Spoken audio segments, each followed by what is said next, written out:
Before we continue on with formatting our text, I don't want you to be using Notepad or TextEdit. That's a really bad practice these days. Instead, we should use a code editor that was specifically made for writing code.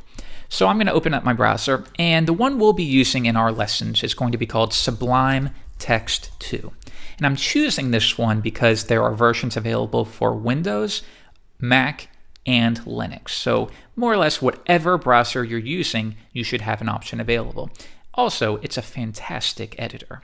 So go to sublimetext.com, and if we scroll down, you'll see that there is a download link. Click that, and that will download it to your desktop. Once you've done so, simply open up the file you downloaded, and here we are. Now yours, depending on your OS, might look slightly different from mine, but it's all the same underneath the hood.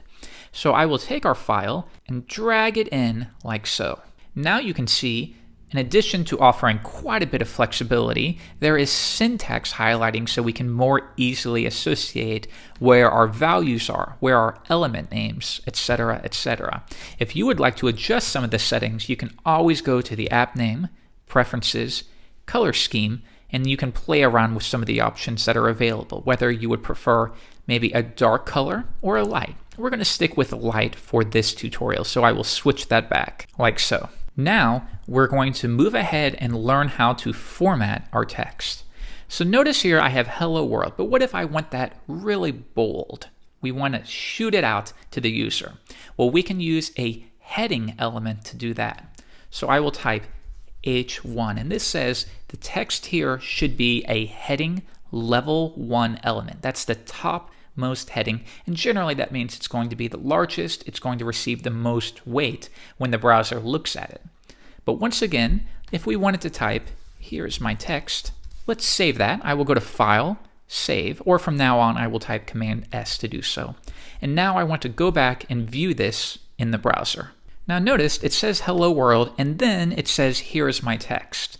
So it is receiving this heavier weight, the text is bold, but this should not be bold as well. That's not right. Well, let's go back. And the problem is, as we learned in the very first introductory lesson, we did not close the H1, so the browser just assumed everything that followed it should be the heading level 1. So always remember to close this out.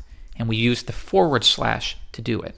Now if I save it, and if I come back to Chrome, reload the page, now only this has received Hello World, and then we have our text. Let's view the source, and this time I'm going to use the keyboard shortcut. Rather than view source on my Mac, it will be Option Command U, so I will do that now. Now notice everything's looking good. It looks identical to what we've typed in. But here's my text. What is that? Well, that would be maybe a paragraph. It's a paragraph of text. However, it's always a best practice when you're creating HTML pages to explicitly specify what your content is. So here, it's wrapped within the body. You can get away with this, but why don't we specify this is a paragraph of text? So we do that by using the P element or tag. I'll wrap that within P. And now we're saying from the point of the browser, it goes through here and it says, okay, we have a heading 1, Hello World, and then we have a paragraph of text that says, here is my text. Command S to save that, come back and refresh, and it's going to look the same to you, but it's still following best practices, and that's what I want you to do in this course.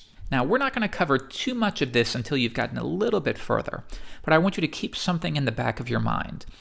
How does the browser know that a H1 element should be this size, this font, and this font weight, or meaning bold? How does it know that?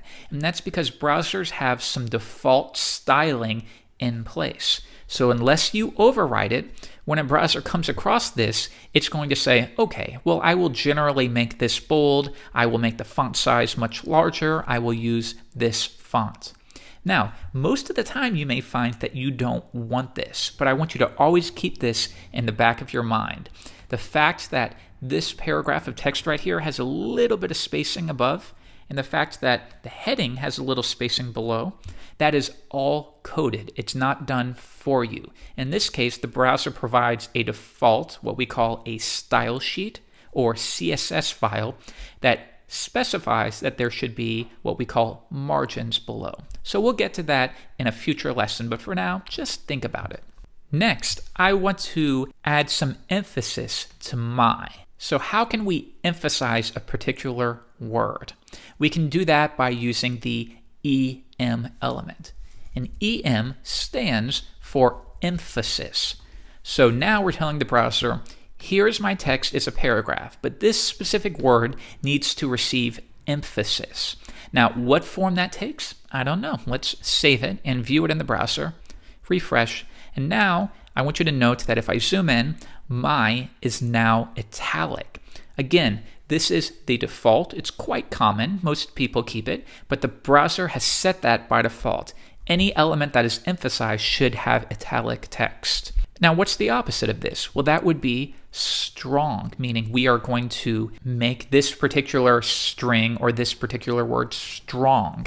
So here I will wrap here within a strong element.